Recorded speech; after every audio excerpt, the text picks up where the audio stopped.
So we ended the first quadruple header of the PVL Invitational Conference with not one, but two heart-stopping matches. F2 Logistics gunned it out until the very end, maybe till the next day na nga, to stay undefeated against the Choco Mucho Flying Titans, while the new and improved Cherry Tigo crossovers get their first win against the Akari Chargers. And joining us to figure out what happened in those crazy hot matches is volleyball analyst Fiery action! Tunay, ba't ka natawa na sinabi ko hot talaga?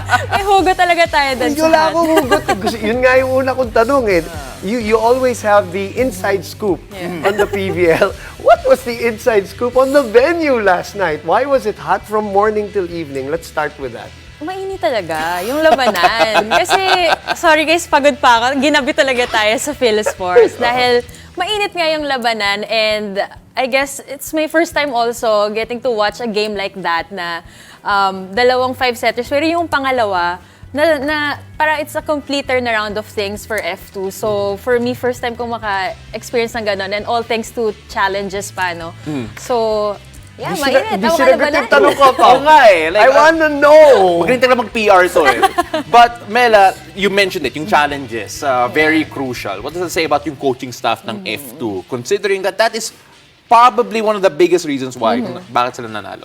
Yesterday, we were actually talking about that sa fan stream, no, na may nagtanong kasi kung gaano ka-sure ka ba kapag crucial parts of the game tapos tatawag ka ng challenge.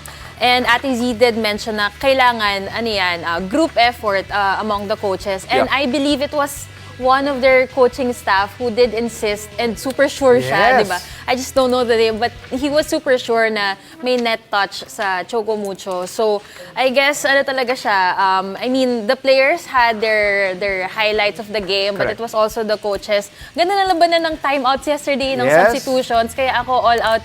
Salute talaga to both the coaching staff. Yeah, actually. Ang ganda ng 5-set na, nung una, baon na yung yung Choco Mucho. They were down 3. 4-7 was the score, I remember. And, 4-7, F2. And then, humabol. And, Mela, tama ba? They were, what? Was it 11-14? Yung hinabol? Or 13-10? Yung hinabol ng F2 at the end. So, ang ganda, both teams really showing comebacking abilities. Yeah, parang 14-11 yata Yes, yun. right? And there was a parang... match point, tama. The camera was pointed at the bench players of Choco Mucho, and parang they were all cheering, isa na lang, isa na lang. I don't know why I had this feeling. Nakita ko yun si Micah. Shucks, parang wait lang Kasi kinakabahan ako sa ganun. Pag hindi pa tapos may parang nag-claim na agad. Nakita ko yun. Kasi na-experience ko na rin yung mga ganyan. Claim ba yun? Alin? Hindi ba, kine-claim ba yun? Hindi ba parang ina-attract, kine-claim, ina-attract. ba It's the yun? same thing. Of course, if that's your team, you would want to attract as much energy. Right. Pero sabi nga nila, it's not over till it's over. Sabi ni Chang Abi sa post niya. So that's true. exactly what happened. Alam mo, it's not over till it's over, but then right after the game, si Rondina actually said that there was a silver lining despite that type of loss. And you take a look at it from that lens, from that point of view. Anong silver lining for Choco Mucho from, well, at least watching it? Well, syempre, sabi nga natin, pool of death yung pool B. And if you're gonna lose a game there, that's the best way to lose. Yung 5 sets, tapos lamang na lamang ka sa quotient, hanggang dulo na deuce pa, di ba? So, you gathered as much points. You didn't win the game, pero kung magkatalo talaga sa mga quotient, lalamang etong Choco Mucho over the teams like Petrogas na hindi pa nila nakakalaban, pero si Petrogas kasi natalo na sa Signal. So, medyo maaga pa. Mabibilis na yung games this week, pero if it comes down to that, at least may advantage yung Choco Mucho on that end. Pinapakita ngayon na Mela yung net touch na challenge. Grabe talaga yung challenge na yun. At match point nga. Well, silver lining, how about 28 points for Choco Mucho? Let's talk about the stars. KKD was tremendous with 24. CC Rondina, as we mentioned, 28. with 16 digs and 15 receives. Classic CC Rondina line. Who else stood out? Talk about those two first, Mel, and then who else stood out for both? Well, for me, kasi expected na this game na the usual top scorers would be Kiana or si CC, and if the teams really did their scouting, medyo malilimit nila kaya lang the girls talaga were too powerful. And of course, credit to the setters also who both did an amazing job really distributing their sets well. Kaya yung mga middles nag-shine din yesterday. And I wanted to transition to that note na sabi nga sa Boom, you know, watching Choco Mucho, it wasn't like a CC Rondina show It yesterday. wasn't. You're Yeah. right. Diba? Parang she only got highlighted na, uy, parang dinala niya na naman yung team kasi 28 points by the end of the game. Pero during the first 3 or 4 sets, before Des came down, before Cherry Nunag came out, Yeah. for me talaga, the X factors were them.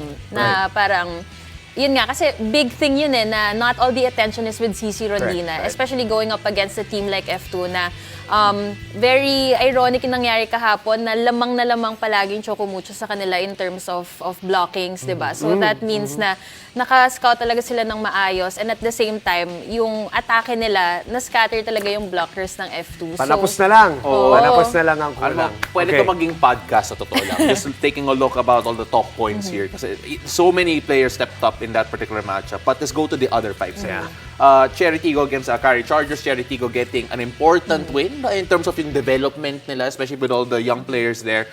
What did you make of that game? Pagpasok ko kapon sa prod room, yun yung pinapanood, diba? Sabi ko, oh my gosh, yung Akari, parang mga ka-5 sets. So, I was really surprised kasi syempre, Charitigo, like we always talk about nga, expected sila na parang, oh, it's just an easy walk in the park, especially loaded nga sila. But yesterday, ironically also, the wingers of Akari scored more points collectively compared to like Paat and the Lauri sisters, diba? So, I guess for me, the X factor in that game talaga was Ponggay. And yun nga yung development nandun to Ponggay personally, diba? Sa transition niya into another position, being a Middle middle. blocker, yeah. Siya yung nag-set ng difference for me. Kasi yun din yung Waterloo nitong Akari eh. Like, nag-score constant yung kanilang mga wingers. Pero medyo mababa yung output pa rin ng kanilang middles. And Ponggay scoring 11 points yesterday made the difference for Cherry Yeah, Tigo. 6 points in that second set Yeah. also, which was a big deal. Kami ni Jamie, we did that Yeah. game and we were already joking at the start. We really thought it was a 5-setter. I had a feeling it was a 5-setter. Maybe because it was a Faith and Aya game. Yeah, Alam mo na eh. that's one thing. Alam mo, we only had 5 Faith and Aya showdowns in the UAP UAP. dahil nagkaiklian na Yeah. nga ng COVID and all that. Siguro dito mas marami Yeah, tayong mas madami. makukuha in the pros. But you also talked about the others. Elisoyud was also big. Bang Pineda was big. What do you think? Sabi mo important game in their development, but this is also important to keep in step dahil dahil sa short tournament natin. Akari, anong nagkukulang pa sa mata mo, Mela? Well, I did mention na yung middles nila. Kasi ngayon talaga sa PVL, okay, loaded mga teams ng mga wingers eh. Actually, even yung mga bench players pag hinatak mo. 'Di ba? Yung middles na lang talaga yung kulang. Kasi I also wanted to highlight Bang Pineda dahil in terms of attacking, ang dami niyang na-dig talaga yesterday and Oo. naka-counter sila. Yeah. Kaya kung makikita niyo sa stat sheets, yung attempt and successful points na nakuha ng Akari and attack, sobrang dikit lang sa powerhouse na Cherry Tigo. So I think kailangan lang talaga ng mas discarded within the game and magagawa lang nila yon if their There middles goes, are really sa mga getting more fifi, experience. mga ganon. Yan! Yan! Wait lang dyan!